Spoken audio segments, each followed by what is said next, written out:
Jadi saya akan cerita nih agak panjang sedikit dari tech base industri kimia petrokimia, lalu juga PLTU, lalu kemudian industri amonia, lalu industri baja. Jadi tech base ya, gimana cara jual carbon credit dari CCS dan sebagainya. Yuk maju.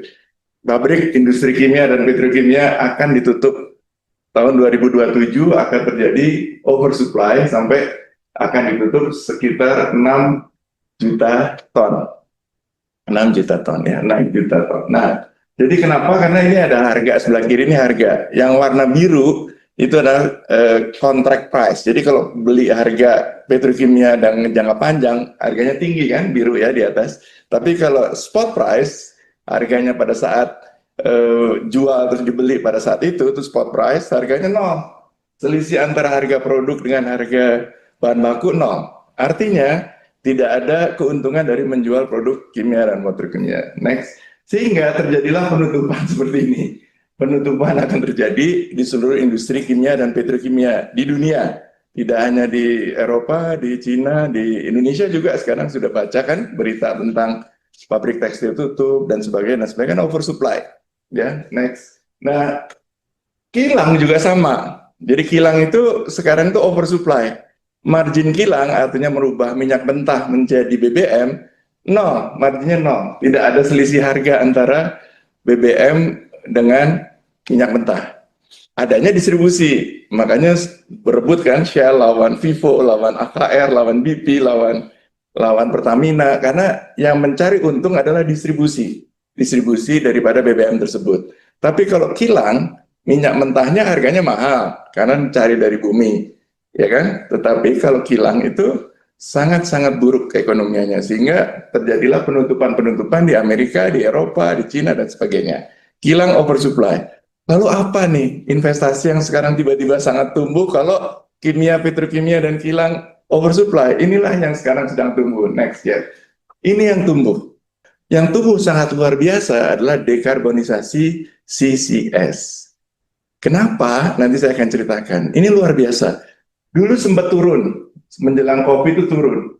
Tapi sekarang melejit, meroket, sangat luar biasa. Karena tidak ada opsi lain selain CCS untuk menghilangkan CO2. Semua opsi sudah dicoba, termasuk tentu menanam di hutan ya, tapi di industri semua opsi sudah dicoba untuk dekarbonisasi, kecuali CCS. So, if I can recommend to you, adik-adik semua, masuklah ke bisnis ini atau ke teknologi ini. Next, kenapa CCS? Saya jelaskan sedikit lah bagi yang belum tahu atau sudah tahu. Next, CCS itu sebenarnya sangat sederhana. CO2 ditangkap dari industri, dikompresi, dikirimkan melalui pipa, dimasukkan ke dalam bumi. Capture dari industri, dikompresi, kirim ke bumi. That's it. Nggak ada teknologi yang spektakuler. Next, nah jadi di Indonesia dalam waktu 2 tahun terjadilah 30 data diambil untuk proyek CCS dan terjadilah 19 proyek berjalan. Proyek-proyeknya raksasa loh. Raksasa, proyek di Masela itu 21 billion. Proyek di BP itu 7 billion. Ini adalah proyek-proyek produksi gas tetapi dengan CCS. Kenapa? Karena para investor migas itu mensyaratkan kamu boleh mengambil gas dan minyak, tetapi harus CCS. CCS is the requirement of investor migas. Jadi bukan karena COP, bukan karena NDC, bukan karena kepentingan-kepentingan penghilangan emisi, bukan, karena investor sudah jelas mensyaratkan CCS. Oke, next. Sehingga Indonesia menjadi unggul.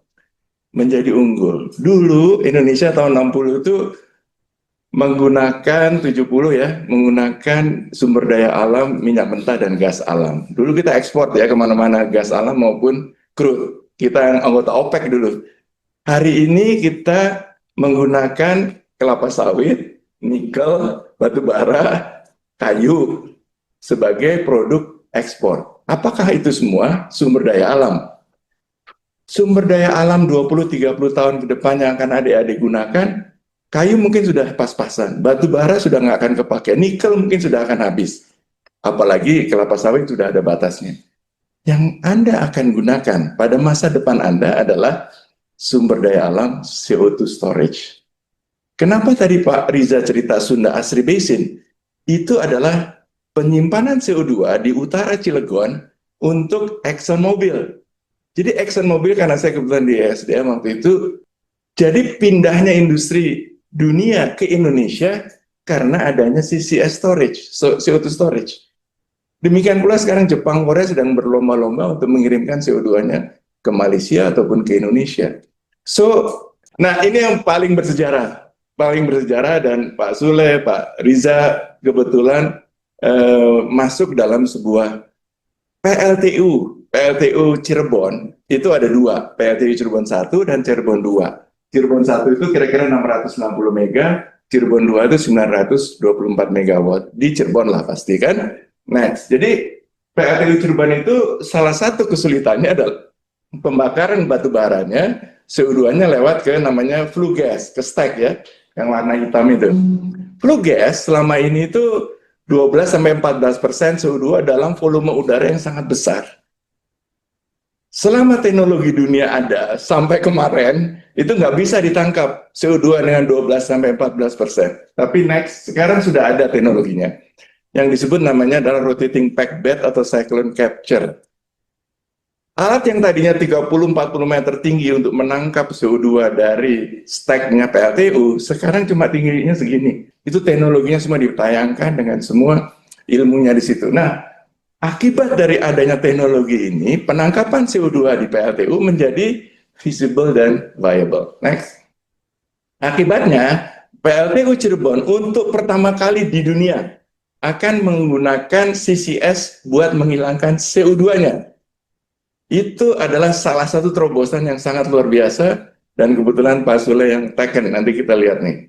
Jadi ada dua PLTU tadi kan, Cirebon 1, Cirebon 2. Cirebon 1 masih ingin mencoba ETM namanya, Energy Transition Mechanism, mengganti ke renewable energy.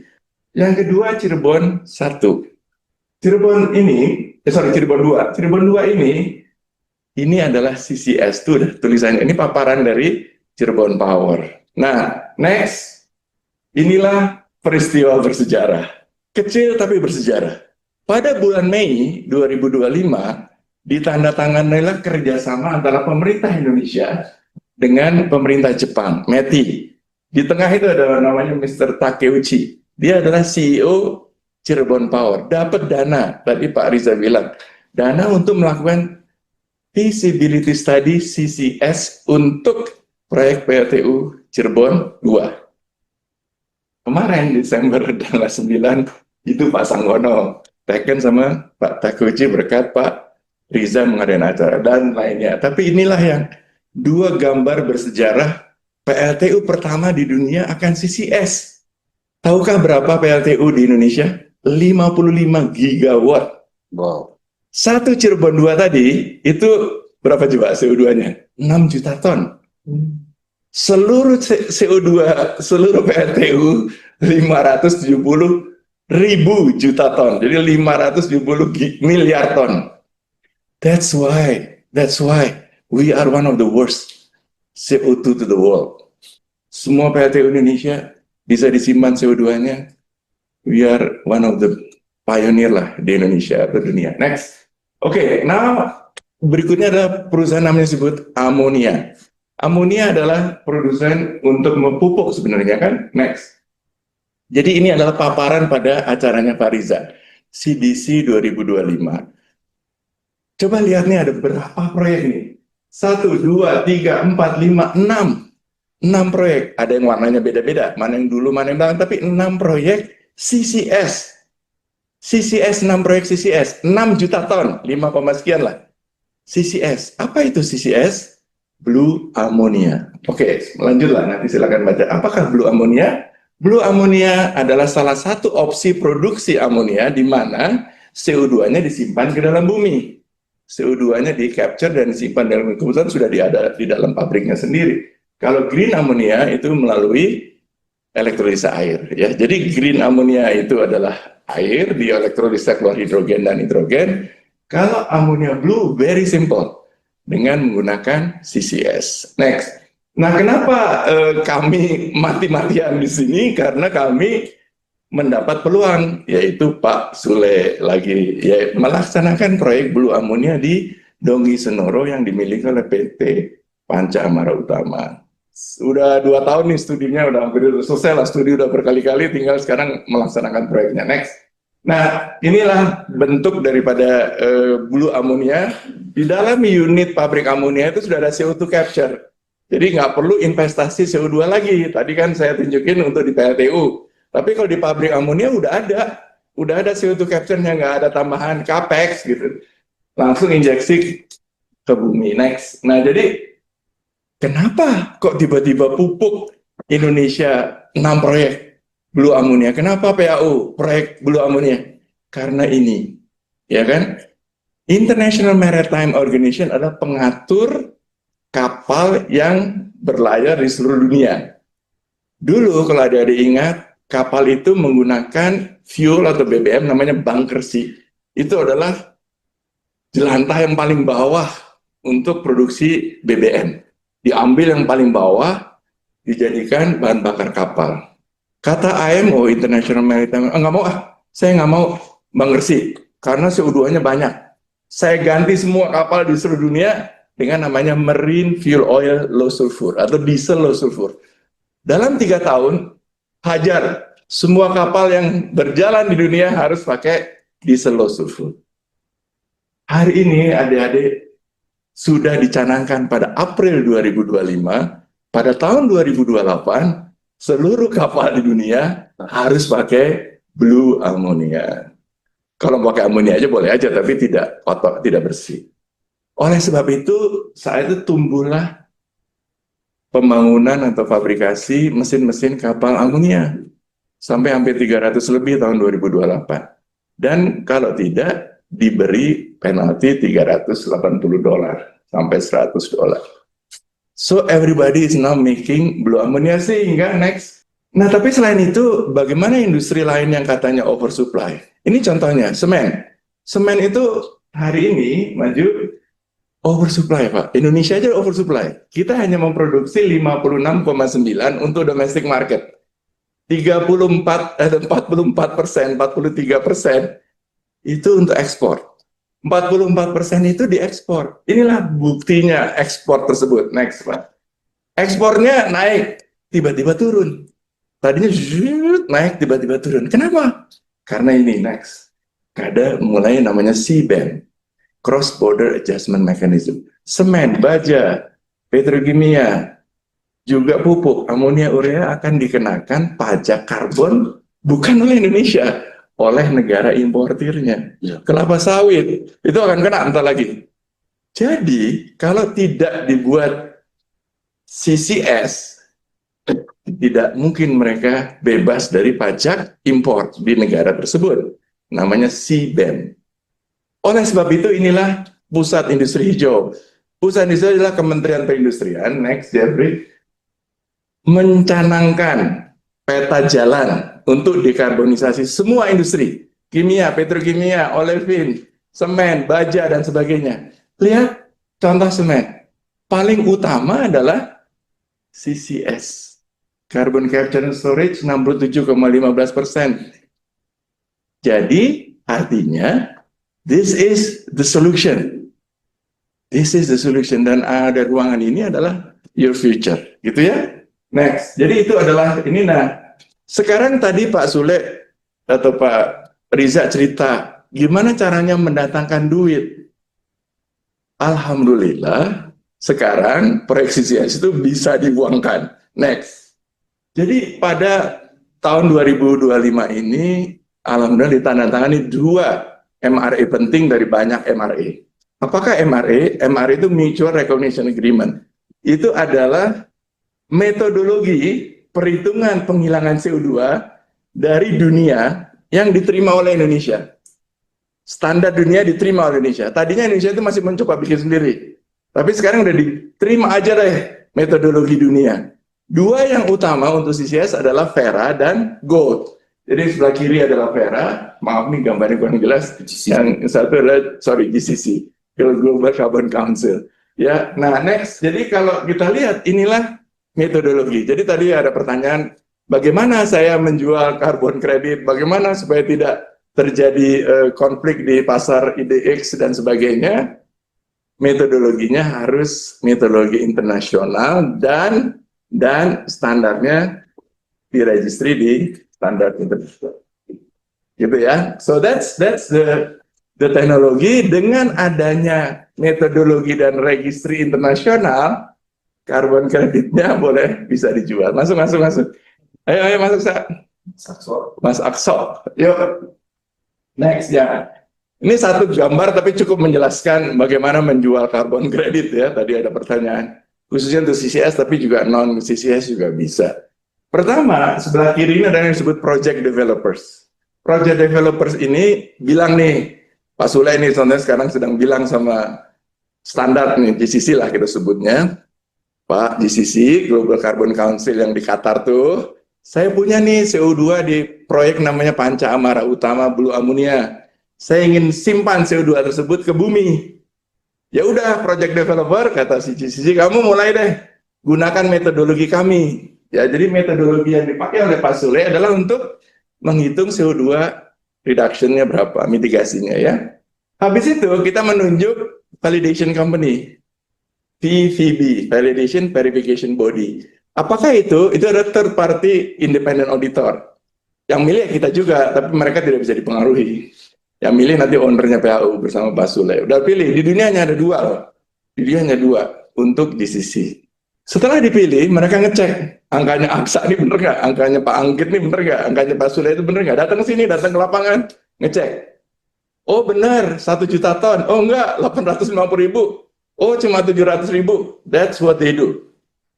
Lihat data lab dan nanti lihat, coba lihat injeksinya dari core-nya mana. Itu makanya perlu kita core untuk CCS flat dan sebagainya. Dilihat, oh bener nih bisa dikirim dengan, kalau kompresi gampang ya, kompresi gampang. Tapi ke dalam bumi dan penyimpanan di bumi harus pakai core sample, ya kan? Nah itu nanti di third party auditor. Sesudah third party auditor bilang 800.000, si standar internasional bilang, oke, we approve proyek PAU, Pak Sule, we approve 800.000 ton per tahun jual ke pasar. Itu yang ketiga. Mau offset program seperti Pak Riza tadi, atau mau skim lainnya, silakan. Sesudah itu serbuan datang dari kanan. Ini adalah serbuan nih, saya di sebelah sini. Panahnya berubah arah. Credit buyers akan menyerbu. Dan sekarang Indonesia tidak ada supply. Hari ini tidak ada supply. Coba lihat di IDX Carbon, yang ada adalah PLTGU gas, PLN. Nggak ada yang beli. Karena itu adalah CO2 fosil. Kalau CCS, pasti banyak yang beli. Ini pasti banyak yang beli. So, if we have the credit carbon, credit buyers bisa datang beribu-ribu ke sini dengan melalui broker lah, melalui exchange lewat IDX ataupun lewat international market ataupun investor. Inilah skemanya. Jadi caranya adalah satu, kita menentukan standar yang kita inginkan, pilih metodologi untuk CCS, lakukan independent auditor, peroleh karbon kredit yang terakreditasi, jual. That's it. Keluarlah ERPA, Emission Reduction Purchase Agreement. Kalau harganya itu melebihi harga CO2 capture and storage, terbiayai sendiri proyek CCS itu dengan dana carbon market. Jelas ya? Saya ulangi lagi nih. Kalau CO2 yang ditangkap dari PLTU ya, disimpan ke bumi, harganya sekarang kita udah tahu nih, $35 lah kira-kira. Kalau harga dijualnya, harga Eropa $70 per ton. Kalau harganya dijual nih, $40 per ton, proyek penangkapan CO2 di PLTU menjadi aman terkendali, kata Pak Riza. It's really groundbreaking. It's really historical. Dan akan merubah seluruh tatanan. Itu, dan saya kira itu aja ringkasannya. Pertama, industri kimia dan petrokimia oversupply. Tidak ada lain selain carbon capture storage. Yang menjadi bersejarah adalah PLTU sudah bergerak ke CCS. Tentu proyek amonia juga, terus juga kan ada AMO dan CBAM untuk produk-produk ekspor, ya kan? Carbon creditnya bisa dijual. Kira-kira gitu, cukup?